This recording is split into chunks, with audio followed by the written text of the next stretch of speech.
गगन अपनी पत्नी रेखा के साथ एक छोटे से गांव में रहता था। रेखा जितनी सुशील और सुंदर थी, उतनी ही काम में मेहनती भी थी। वो हर सुबह जल्दी से अपने घर का काम खत्म करके खेतों में अपने पति गगन का हाथ बटाया करती थी।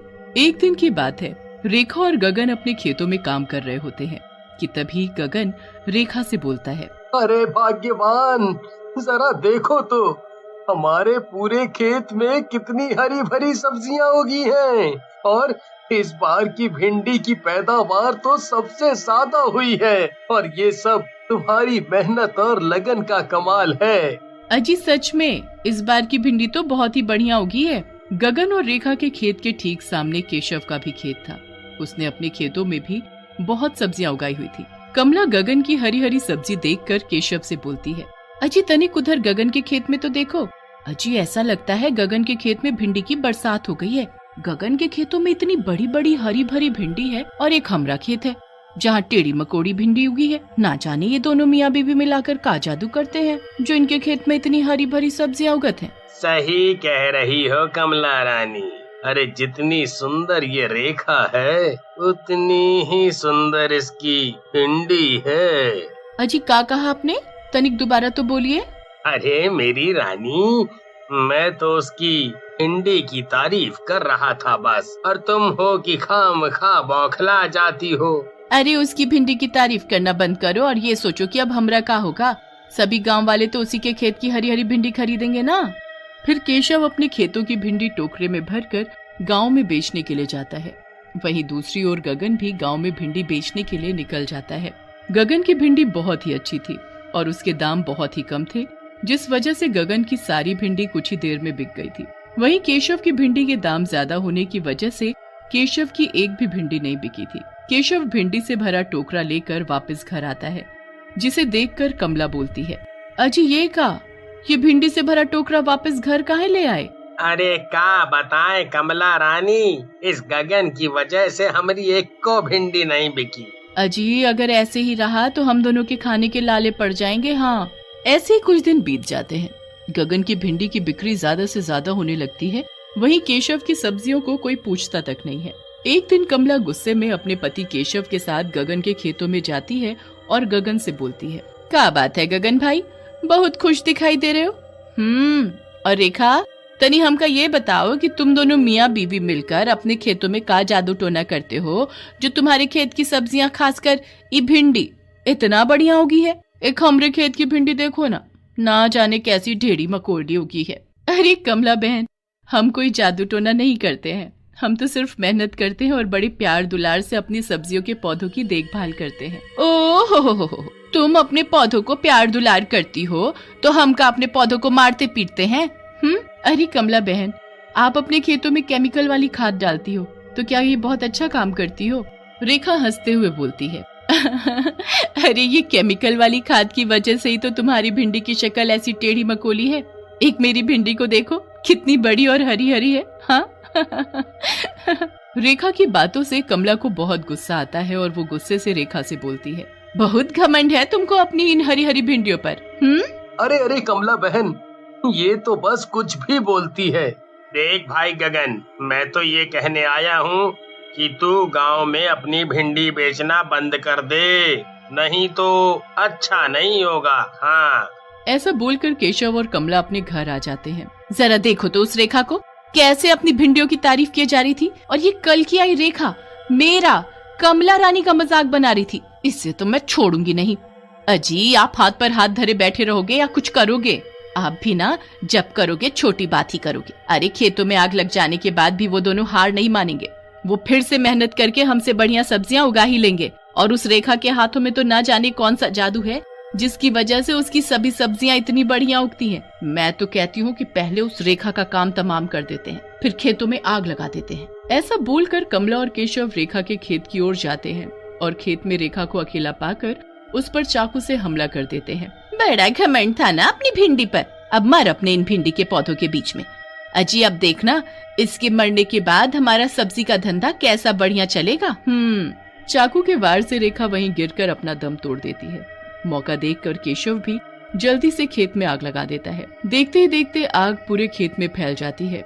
खेत में आग लगी देखकर सभी लोग वहां इकट्ठा हो जाते हैं कि तभी गगन भी वहाँ भागता हुआ आता है और रेखा को आवाज लगाने लगता है।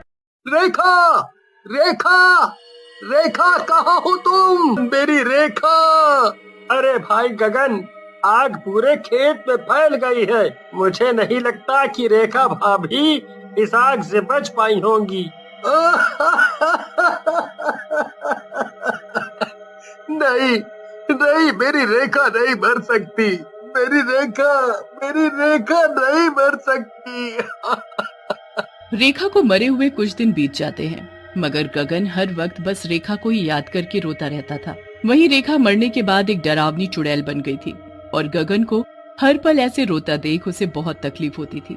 दूसरी ओर केशव का भिंडी का धंधा बढ़िया चल पड़ा था। एक रात गगन अपने खेतों में बैठकर जोर जोर से रोते हुए रेखा को पुकार रहा होता है कि तभी गगन के पास चुड़ैल आती है, जिसे देखकर गगन बहुत डर जाता है और डरते हुए बोलता, मैं तो अपनी पत्नी रेखा को याद कर रहा था, मगर ये चुड़ैल कहाँ से आदम की? अजी, आप मुझसे डरो नहीं, मैं आपकी रेखा ही हूँ जो मरने के बाद चुड़ैल बन गई हूँ। फिर चुड़ैल रेखा के रूप में आ जाती है और गगन को सारी बात बताती है। इतना सब कुछ तुम्हारे साथ हुआ और मैं अब तक यही सोचता रहा कि खेत में आग लग जाने से तुम्हारी मौत हो गई है। केशव और कमला बहन को तो मैं छोड़ूंगा नहीं। अगर मुझे इन दोनों को ऐसे ही मारना होता तो मैं कब का इनको मार चुकी होती, पर मैं चाहती हूँ कि मेरे मरने की सच्चाई सभी गाँव वालों के सामने आए। सभी को पता चले कि मेरी मौत खेत में जलने की वजह से नहीं, बल्कि केशव और कमला बहन के चाकू मारने की वजह से हुई है और हमारे खेत में आग भी इन्हीं दोनों ने लगाई है। तभी मेरी आत्मा को शांति मिलेगी। पर ये सब होगा कैसे? मैं एक लड़की का रूप लेकर आपके साथ खेतों में काम करूंगी और अपनी चुड़ैल की शक्ति से कुछ ही दिनों में खेतों में ढेर सारी बढ़िया बढ़िया भिंडी उगा दूंगी, जिसे आप गांव में बेच आना।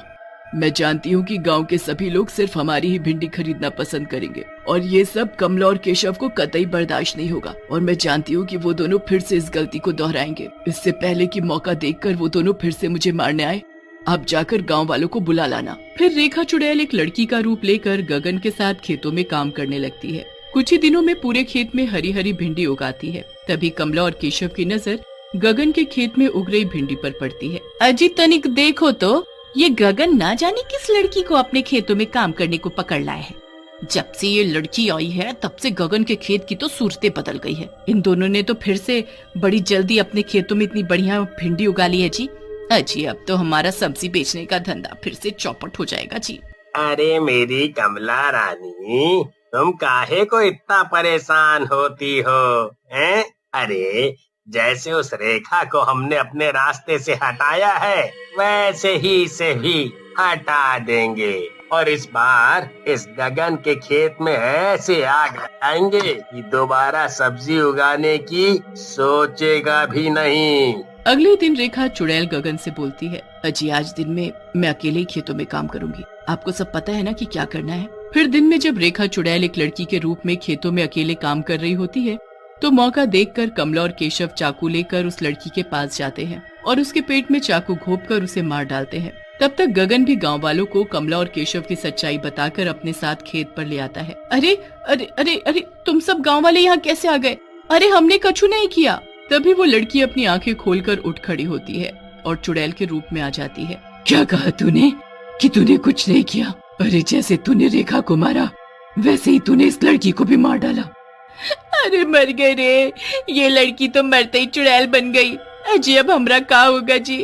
अरे चुड़ैल जी, हमने कछु नहीं किया है। हाँ, चुड़ैल गुस्से से बोलती है। क्या कहा तूने कि तूने कुछ नहीं किया? तुम दोनों ने रेखा को मारकर उसके खेत में आग लगा दी और कहती है कि मैंने कुछ नहीं किया। अरे ये तुम कहाँ बके जा रही हो? हमें नहीं पता कि वो रेखा कैसे मरी और खेत में आग किसने लगाई। चुड़ैल गुस्से में आकर कमला का गला पकड़ लेती है। मैं ही रेखा हूँ जो मरने के बाद चुड़ैल बन गई और तू बोलती है कि तूने रेखा को नहीं मारा। अरे चुड़ैल जी, हमारी बीवी को छोड़ दो जी। अरे हमारी ले दे के एक को ही बीवी है, हमसे गलती हो गई। हम कबूल करते हैं कि हमने ही रेखा को चाकू घोंप कर मार डाला और फिर पूरे खेत में आग लगा दी। केशव की बात सुनकर सभी गांव वाले केशव और कमला को पकड़कर कड़ी से कड़ी सजा देते हैं। उन दोनों को सजा मिलते ही रेखा की आत्मा को शांति मिल जाती है और वो हमेशा के लिए वहाँ से चली जाती है।